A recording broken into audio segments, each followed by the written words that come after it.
নমস্কাৰ এয়া আকাশবাণী গুৱাহাটী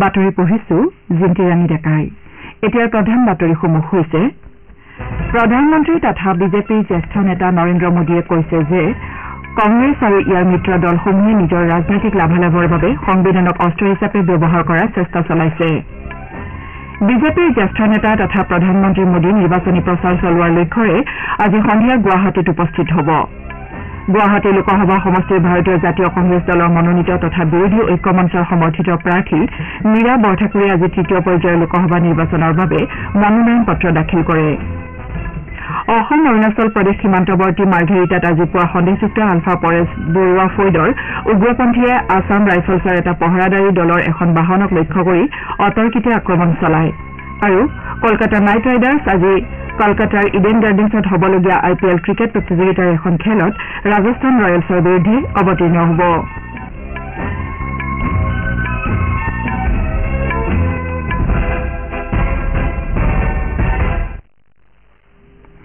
এতিয়া শুনক বিতং বাতৰি প্ৰধানমন্ত্ৰী তথা বিজেপিৰ জ্যেষ্ঠ নেতা নৰেন্দ্ৰ মোদীয়ে কৈছে যে কংগ্ৰেছ আৰু ইয়াৰ মিত্ৰ দলসমূহে নিজৰ ৰাজনৈতিক লাভালাভৰ বাবে সংবিধানক অস্ত্ৰ হিচাপে ব্যৱহাৰ কৰাৰ চেষ্টা চলাইছে বিহাৰৰ গয়াৰ গান্ধী ময়দানত আজি এখন নিৰ্বাচনী সভাত ভাষণ দি শ্ৰীমোদীয়ে এইদৰে প্ৰকাশ কৰে তেওঁ কয় যে বিৰোধী দলসমূহে জনসাধাৰণক বিপথে পৰিচালিত কৰাৰ বাবে বিজেপিয়ে সংবিধান সলনি কৰিব বুলি অপপ্ৰচাৰ চলাই আছে কোনেও সংবিধান সলনি কৰিব নোৱাৰে বুলি শ্ৰীমোদীয়ে আশ্বাস দিয়ে তেওঁ কয় যে বিজেপিয়ে ৰাষ্ট্ৰীয় সংবিধান দিৱস পালনৰ পৰম্পৰা আৰম্ভ কৰি বিজেপিয়ে সংবিধানৰ প্ৰকৃত ভাৱনা জনসাধাৰণৰ কাষলৈ লৈ যোৱাৰ চেষ্টা চলাইছে প্ৰধানমন্ত্ৰীয়ে কয় যে জনসাধাৰণে লোকসভা নিৰ্বাচনত বিৰোধী পক্ষৰ এই কুটিল প্ৰয়াসক পৰাভূত কৰিব কংগ্ৰেছ আৰু ইয়াৰ মিত্ৰ দলসমূহে সনাতন ধৰ্মক অপমান কৰা বুলি শ্ৰীমোদীয়ে অভিযোগ তোলে বিহাৰৰ বেয়া অৱস্থাৰ বাবে তদানীন্তন RJDৰ শাসনকালৰ সমালোচনা কৰি প্ৰধানমন্ত্ৰীয়ে কয় যে RJD জংঘলৰাজ আৰু দুৰ্নীতিৰ ইপিঠি সিপিঠি স্বৰূপ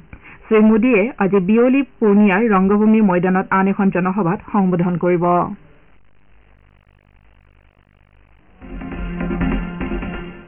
আপোনাৰ ভোট আপোনাৰ কণ্ঠ ভোটৰ শক্তিৰে নিৰ্মাণ কৰক সুস্থ গণতন্ত্ৰ লোকসভা নিৰ্বাচনৰ প্ৰথম পৰ্যায়ত অহা 19 এপ্ৰিলত পুৱা 7 বজাৰ পৰা বিয়লি 5 বজাৰ ভিতৰত কাজিৰঙা শোণিতপুৰ লখিমপুৰ ডিব্ৰুগড় আৰু যোৰহাটত হ'বলগীয়া ভোটগ্ৰহণত গণতান্ত্ৰিক অধিকাৰ সাব্যস্ত কৰি শক্তিশালী গণতন্ত্ৰৰ অংশীদাৰ হওক ৰাষ্ট্ৰপতি শ্ৰীমতী দ্ৰৌপদী মুৰ্মুৱে কৈছে যে তথ্যৰ বিশ্লেষণ আৰু সাক্ষ্য আধাৰিত উন্নয়ন কাৰ্যসূচীৰ ৰূপায়ণে চৰকাৰক জনসাধাৰণৰ অৰ্থনৈতিক উন্নয়নৰ গতি ত্বৰান্বিত কৰাত সহায় কৰিছে তেওঁ কয় যে নতুন অৱধাৰণা পদ্ধতি আৰু প্ৰযুক্তিৰ মাধ্যমেৰে কৰ্মদক্ষতা বৃদ্ধি কৰাটো ভাৰতীয় অৰ্থনৈতিক সেৱাৰ যুৱ বিষয়াসকলৰ দায়িত্ব ৰাষ্ট্ৰপতি ভৱনত আজি ভাৰতীয় অৰ্থনৈতিক সেৱাৰ প্ৰশিক্ষণৰত বিষয়া এটা গোটক সম্বোধন কৰি শ্ৰীমতী মুৰ্মুৱে এইদৰে প্ৰকাশ কৰে তেওঁ কয় যে অৰ্থনৈতিক বিকাশ দেশৰ উন্নয়নৰ গুৰুত্বপূৰ্ণ উপাদান ৰাষ্ট্ৰপতিগৰাকীয়ে লগতে নীতি সম্পৰ্কীয় পৰামৰ্শ প্ৰদান আৰু সিদ্ধান্ত গ্ৰহণৰ সময়ত দেশৰ দুখীয়া আৰু পিছপৰা শ্ৰেণীৰ লোকসকলৰ স্বাৰ্থৰ কথা মনত ৰাখিবলৈ যুৱ বিষয়াসকলৰ প্ৰতি আহ্বান জনায় লোকসভা নিৰ্বাচনৰ দিন চমু চাপি অহাৰ লগে লগে দেশৰ বাকী অংশৰ লগতে অসমতো বিভিন্ন ৰাজনৈতিক দলসমূহৰ প্ৰচাৰ তুংগত উঠিছে বিজেপিৰ জ্যেষ্ঠ নেতা তথা প্ৰধানমন্ত্ৰী নৰেন্দ্ৰ মোদী নিৰ্বাচনী প্ৰচাৰ চলোৱাৰ লক্ষ্যৰে আজি সন্ধিয়া গুৱাহাটীত উপস্থিত হ'ব বৰঝাৰ বিমান বন্দৰৰ পৰা কইনাধৰালৈ যাত্ৰা কৰাৰ সময়ত প্ৰধানমন্ত্ৰীগৰাকীক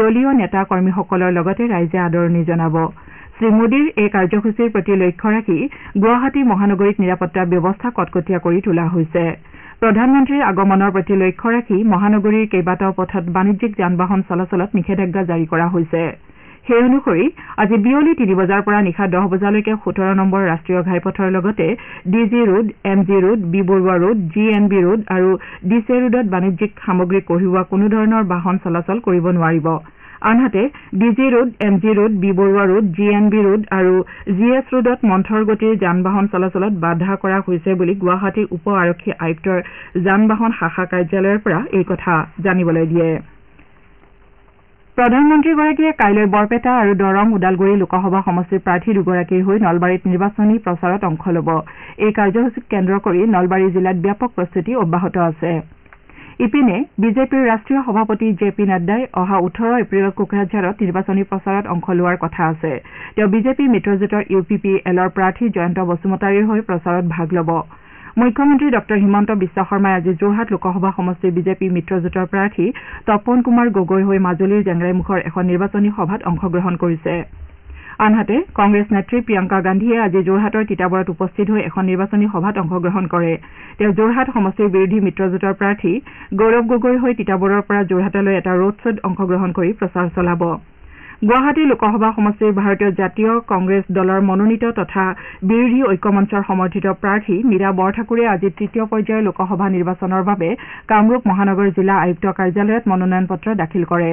মনোনয়ন পত্ৰ দাখিল কৰাৰ সময়ত প্ৰাৰ্থীগৰাকীৰ সৈতে কংগ্ৰেছ নেত্ৰী অলকা লাম্বাও উপস্থিত থাকে। শ্ৰোতাসকলে বাতৰি শুনিছে আকাশবাণীৰ পৰা।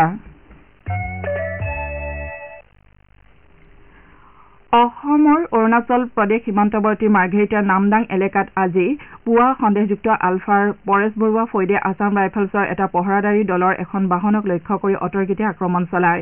আছাম ৰাইফলছৰ জোৱানসকলে ইয়াৰ যোগ্য প্ৰত্যুত্তৰ দিয়ে। প্ৰতিৰক্ষা সূত্ৰৰ পৰা জানিব পৰা মতে দুয়োপক্ষৰ মাজত হোৱা গুলীয়াগুলীত এজন জোৱান আহত হয়। আহত জোৱানজনক যোৰহাটৰ সামৰিক চিকিৎসালয়ত ভৰ্তি কৰোৱা হৈছে। জোৱানজনৰ অৱস্থা বৰ্তমান সুস্থিৰ বুলি কোৱা হৈছে। আৰক্ষীৰ জ্যেষ্ঠ বিষয়া ইতিমধ্যে ঘটনাস্থলীত উপস্থিত হৈছে। আম আদমী পাৰ্টীয়ে পঞ্জাৱত লোকসভা নিৰ্বাচনৰ বাবে 4জনীয়া প্ৰাৰ্থী তালিকা প্ৰকাশ কৰিছে। জয়দীপ সিং কাকাব্ৰাৰে ফিৰোজপুৰ আৰু আমনশ্বেৰ সিঙে গুৰদাসপুৰ সংসদীয় সমষ্টিৰ পৰা প্ৰাৰ্থিত্ব আগবঢ়াব। দলটোৱে জলন্ধৰ সমষ্টিৰ বাবে পৱন কুমাৰ তিনুক আৰু লুধিয়ানা সংসদীয় সমষ্টিৰ বাবে অশোক পৰাশৰ পাপ্পীক প্ৰক্ষেপ কৰিছে। বিজেপিয়ে আজি সমাগত লোকসভা নিৰ্বাচনৰ লগতে উৰিষ্যা বিধানসভা নিৰ্বাচন আৰু তেলেংগানা তথা উত্তৰ প্ৰদেশৰ উপ নিৰ্বাচনৰ বাবে প্ৰাৰ্থী তালিকা প্ৰকাশ কৰিছে। উৰিষ্যা বিধানসভাৰ বাবে বিজেপিয়ে 21জনীয়া প্ৰাৰ্থী তালিকা প্ৰকাশ কৰিছে। দিলীপ ৰয়ে ৰুৰকেলা, সঞ্জুলী মুৰ্মুৱে ৱাৰিপাছি, নাৰ্ছিং ৰাট্টাই জাৰিগাম আৰু অমৰেন্দ্ৰ দাসে জয়সিংপুৰ সমষ্টিৰ পৰা প্ৰতিদ্বন্দ্বিতা কৰিছে। বিজেপিয়ে লোকসভা নিৰ্বাচনৰ বাবে মহাৰাষ্ট্ৰ, পঞ্জাৱ, উত্তৰ প্ৰদেশ আৰু পশ্চিমবংগৰ বাবে 7জনীয়া প্ৰাৰ্থী তালিকা প্ৰকাশ কৰিছে। মহাৰাষ্ট্ৰত ছত্ৰপতি উদয়নৰাজ ভোছলেক ছত্ৰ লোকসভা আসনখনৰ বাবে প্ৰতিদ্বন্দ্বিতা আগবঢ়াব। পঞ্জাৱত পৰমপল কৌৰ সিন্ধুৱে ভাটিন্দা, অনিতা সোম প্ৰকাশে হোছিয়াৰপুৰ লোকসভা আসনৰ বাবে প্ৰাৰ্থিত্ব আগবঢ়াব। ঠাকুৰ বিশ্বদীপ সিঙে ফিৰোজাবাদ আৰু শশাংক মণি ত্ৰিপাঠীয়ে উত্তৰ প্ৰদেশৰ দেওৰিয়াৰ পৰা প্ৰাৰ্থিত্ব আগবঢ়াব। পশ্চিমবংগৰ ডায়মণ্ড হাৰ্বাৰৰ পৰা লোকসভা আসনৰ বাবে অভিজিৎ দাসে প্ৰাৰ্থিত্ব আগবঢ়াব। আনহাতে তেলেংগানা আৰু উত্তৰ প্ৰদেশৰ উপ নিৰ্বাচনৰ বাবে বিজেপিয়ে 5জনীয়া প্ৰাৰ্থী তালিকা প্ৰকাশ কৰিছে। ডঃ টি.এন. বংশা তিলকক তেলেংগানা ছেকেন্দ্ৰাবাদ কেন্দ্ৰৰ পৰা টিকট দিয়া হৈছে। ইফালে উত্তৰ প্ৰদেশৰ লক্ষ্ণৌ ইষ্ট সমষ্টিৰ পৰা অ' পি শ্ৰীবাস্তৱে প্ৰতিদ্বন্দ্বিতা কৰিব। কলকাতা নাইট ৰাইডাৰ্ছ আজি কলকাতাৰ ইডেন গাৰ্ডেনত হ'বলগীয়া IPL ক্ৰিকেট প্ৰতিযোগিতাৰ এখন খেলত ৰাজস্থান ৰয়েলছৰ বিৰুদ্ধে অৱতীৰ্ণ হ'ব। খেলখন সন্ধিয়া 7:30 বজাত আৰম্ভ হ'ব। ইপিনে ছানৰাইজাৰ্ছ হায়দৰাবাদে যোৱা নিশা বেংগালুৰুৰ এম চিন্নাস্বামী ষ্টেডিয়ামত অনুষ্ঠিত প্ৰতিযোগিতাৰ এখন খেলত ৰয়েল চেলেঞ্জাৰ্ছ বেংগালুৰুক 25 ৰানত পৰাস্ত কৰে। বেংগালুৰুৰ দলটোৱে 288 ৰানৰ লক্ষ্যৰে খেল আৰম্ভ কৰি নিৰ্ধাৰিত 20 অভাৰত 7টা উইকেট হেৰুৱাই 262 ৰানহে কৰিবলৈ সক্ষম হয়। ইয়াৰ আগেয়ে ছানৰাইজাৰ্ছ হায়দৰাবাদে প্ৰথমে বেট ধৰাৰ আমন্ত্ৰণ লাভ কৰি নিৰ্ধাৰিত 20 অভাৰত 3টা উইকেট হেৰুৱাই 287 ৰান কৰে। এই জয়ৰ পাছত হায়দৰাবাদ সম্প্ৰতি প্ৰতিযোগিতাৰ পইণ্ট তালিকাৰ 4ৰ্থ স্থানত থকাৰ বিপৰীতে বেংগালুৰু 10ম স্থানত আছে। ভাৰতীয় ক্ৰিকেট নিয়ন্ত্ৰণ পৰিষদে বাংলাদেশৰ বিৰুদ্ধে 5খনীয়া টি-20 আন্তঃৰাষ্ট্ৰীয় ক্ৰিকেট শৃংখলাৰ বাবে ভাৰতীয় মহিলা দলৰ সদস্যসকলৰ নাম ঘোষণা কৰিছে। হৰমনপ্ৰীত কৌৰক অধিনায়ক আৰু স্মৃতি মান্ধনাক সহ অধিনায়কৰ দায়িত্ব অৰ্পণ কৰা হৈছে। শেহতীয়া 2টা বছৰত এয়া হ'ব ভাৰতীয় দলৰ দ্বিতীয়টো বাংলাদেশ ভ্ৰমণ। বাতৰি শেষ কৰাৰ পূৰ্বে প্ৰধান বাতৰিকেইটি আকৌ এবাৰ পঢ়ি দিছো। প্ৰধানমন্ত্ৰী তথা বিজেপিৰ জ্যেষ্ঠ নেতা নৰেন্দ্ৰ মোদীয়ে কৈছে যে কংগ্ৰেছ আৰু ইয়াৰ মিত্ৰ দলসমূহে নিজৰ ৰাজনৈতিক লাভালাভৰ বাবে সংবিধানক অস্ত্ৰ হিচাপে ব্যৱহাৰ কৰাৰ চেষ্টা চলাইছে। বিজেপিৰ জ্যেষ্ঠ নেতা তথা প্ৰধানমন্ত্ৰী মোদী নিৰ্বাচনী প্ৰচাৰ চলোৱাৰ লক্ষ্যৰে আজি সন্ধিয়া গুৱাহাটীত উপস্থিত হ'ব। গুৱাহাটী লোকসভা সমষ্টিৰ ভাৰতীয় জাতীয় কংগ্ৰেছ দলৰ মনোনীত তথা বিৰোধী ঐক্যমঞ্চৰ সমৰ্থিত প্ৰাৰ্থী মীৰা বৰঠাকুৰে আজি তৃতীয় পৰ্যায়ৰ লোকসভা নিৰ্বাচনৰ বাবে মনোনয়ন পত্ৰ দাখিল কৰে। অসম অৰুণাচল প্ৰদেশৰ সীমান্তৱৰ্তী মাৰ্ঘেৰিটাত আজি পুৱা সন্দেহযুক্ত আলফা পৰেশ বৰুৱা ফৈদৰ উগ্ৰপন্থীয়ে আছাম ৰাইফলছৰ এটা পহৰাদাৰী দলৰ এখন বাহনক লক্ষ্য কৰি অতৰ্কিতে আক্ৰমণ চলায়। আৰু কলকাতা নাইট ৰাইডাৰ্ছ আজি কলকাতাৰ ইডেন গাৰ্ডেন্ছত হ'বলগীয়া IPL ক্ৰিকেট প্ৰতিযোগিতাৰ এখন খেলত ৰাজস্থান ৰয়েলছৰ বিৰুদ্ধে অৱতীৰ্ণ হ'ব। আমাৰ এতিয়াৰ বাতৰি ইমানতে শেষ হ'ল।